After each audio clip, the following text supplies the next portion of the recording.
Thanks. Local 4 News is counting down to the caucuses tonight. We're doing it county by county. We've been going to counties along the Mississippi River this month to find out what issues matter to the people there. We start in Lee County. That's in southeastern Iowa. About 36,000 people live there, roughly 2/3 of them in Keokuk and Fort Madison. The rest live in small rural communities. The largest number of registered voters identify as belonging to no party. That's about 9,300 voters. There are roughly 9,000 registered Democrats and 5,000 Republicans. More than 8,000 people in Lee County voted for President Donald Trump. That was 4 years ago. Around 6,200 voted for Hillary Clinton. Local 4's Zachary Winnicky reports what people there are thinking going into the caucuses. Lee County isn't unlike a lot of other rural places. We're industrial. We're struggling with people, the outward migration. Everybody who wants to live in a city, and the rural towns are not attractive to them. But I want people to know that there's a great lifestyle. You can buy cheap housing, inexpensive housing. You can live nicely on a small rural community with a lot of friends.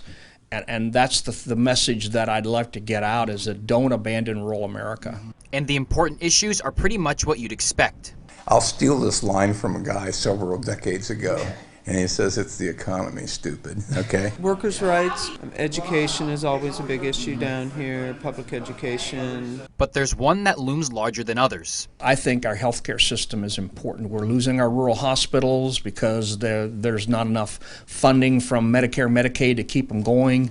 And we're heavily Medicare, and we have a lot of Medicaid in this town, and so our hospital struggles as a rural hospital. Healthcare is huge for rural towns. And it's something that's been an issue for a while. Healthcare, do we need to do something with that in this country? Absolutely. You know, we need to make it so that people have access to affordable healthcare. But it was on a downward spiral as soon as we started the Affordable Care Act. Okay. And it has taken 7 years for it to, in my mind, I feel it's a disaster for the middle class. Okay. Which is a large portion of the people in Lee County. But some believe it starts with something else. As long as the economy is good, we can work on other issues. But when the economy is bad, you know, then you really default back to that. And it seems to be getting better in Lee County. And I think this is where the administration comes in, is they've gotten rid of some of the, what I consider to be not required government rules and regulations. So it's easier to be a business person. Okay. It's easier to start a business. And it could, at least partially, be traced back to healthcare. As long as you kept it within that certain number, be it hours or number of employees, you were not covered by the Affordable Health Care Act. And so that just slows people down. So things seem to be good.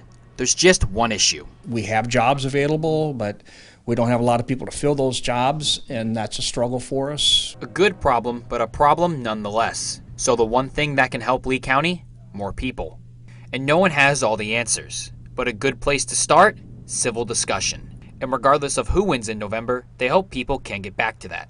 There's different things you can look at and then compromise on or negotiate on. And then, you know, I'll give on this if you give on that. But it's getting to that point where you can say, let's talk about it. Oh, I understand why that you feel that way. I understand why that's important to you, but here's why I have concerns about it.